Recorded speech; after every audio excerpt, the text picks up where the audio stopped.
the Sabaeans before the time of Muhammad. These were pagans. The beliefs about heaven and the houris, the sex slaves that Muslim men will get in heaven, these were the beliefs of the pagan Persians. Almost everything we find in Islam, as far as practices are concerned, is derived from paganism. So that's what we're discussing during the show. All right. Are you trying to like prove us wrong or something? Islam? Yes, absolutely. We definitely want to show that Islam is false.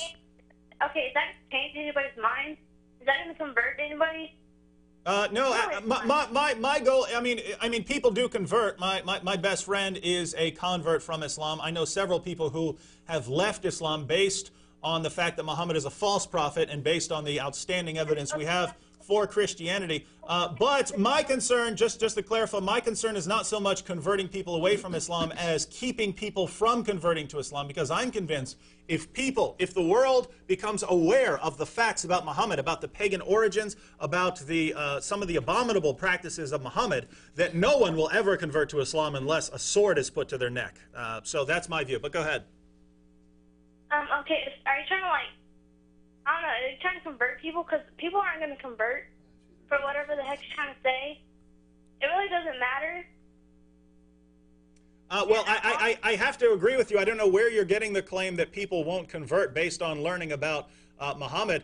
Zechariah Boutros is doing exactly what we're doing right now, except he's been doing it for much longer. And thousands of people, thousands of Muslims have left Islam based on learning the facts about Islam. Again, I know many people who have left Islam. One of the hosts, one of our standard hosts here, Pastor Joe, is a former Muslim. So over and over and over again, we see people leaving Islam, and it's usually people who study Islam and learn what it actually teaches, and then they're horrified at what it actually teaches, and people who turn to Christianity and realize, since Jesus rose from the dead, his message has to be from God.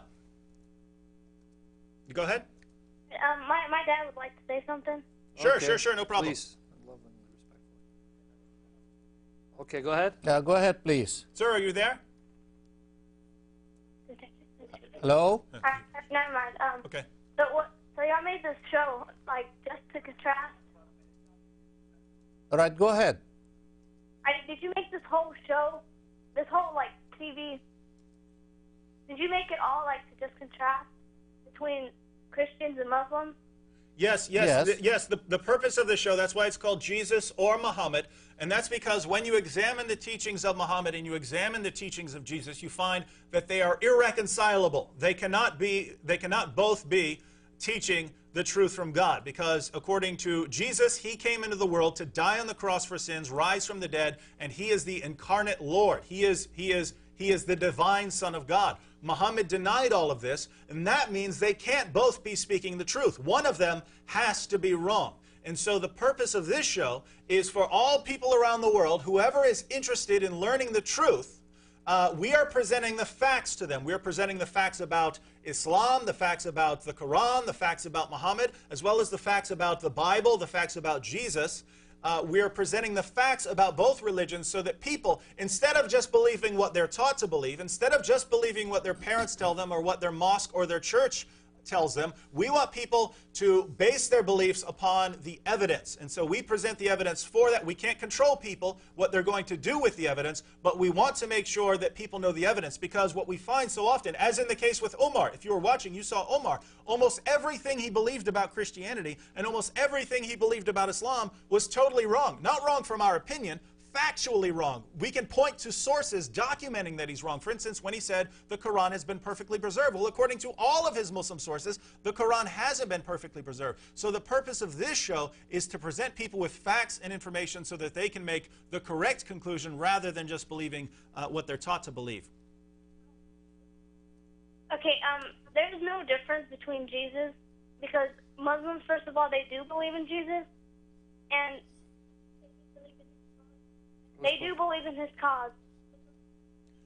Well, I have to disagree, because when we go back historically, again, not just whatever we want to believe about Jesus, when we go to his followers and what they claimed that he said, we find that Jesus claimed to be the divine Son of God. So he is not just some random person. He is the incarnate Lord. He is Lord.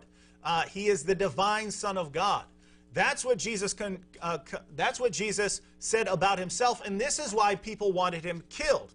So this Jesus said he's going to die on the cross for sins. He's going to be the sacrifice for sins, and that he's going to rise from the dead. Then he rose from the dead, proving that what he said about himself is true. Now we turn to Muhammad, and Muhammad said, no, that never happened. And Muslims say, we believe in Jesus. No, you don't. That's like me saying, I believe in Muhammad. I don't believe what you believe about Muhammad. I believe he was a false prophet. I believe he did all kinds of things that I cannot consent to as a Christian. I believe that he existed. I believe that he was a person. Does this mean that I believe in Muhammad? No, I don't believe in Muhammad. Similarly, Muslims believe not in the true Jesus, not in the Jesus that actually came into the world. Muslims believe in a Jesus who spoke in the cradle, which the true Jesus never did. They believe in a Jesus who never died on the cross, which the true Jesus did. They believe in a Jesus who never claimed to be divine. That's something that Jesus, the real Jesus, did. And so when you claim that you believe in Jesus, you're not believing in the true Jesus. You're believing in a fictional, mythological Jesus that Muhammad preached. Now, what we want to do on this show is show you what you believe about Jesus is false. We want you to believe in the true Jesus, not some false Jesus that you've been presented with. But go ahead. Okay, you want us to believe in the real Jesus and leave Islam and leave Muhammad. Is that what you're trying to say? Absolutely. Yeah, so, okay, is this taking place in America? What's that? What about America? Is this taking place in America? Yes.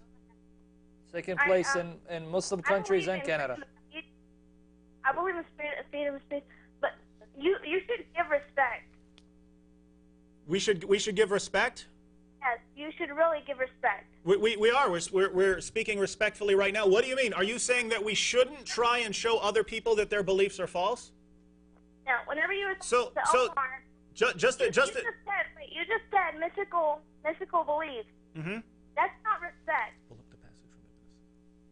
Okay, well, I have to disagree with you, but listen, assuming what you're saying is true, you're saying that it's wrong to criticize people for their beliefs. I would encourage you to read Surah 9, verse 30. In fact, I'll include the verse before it after I read 30.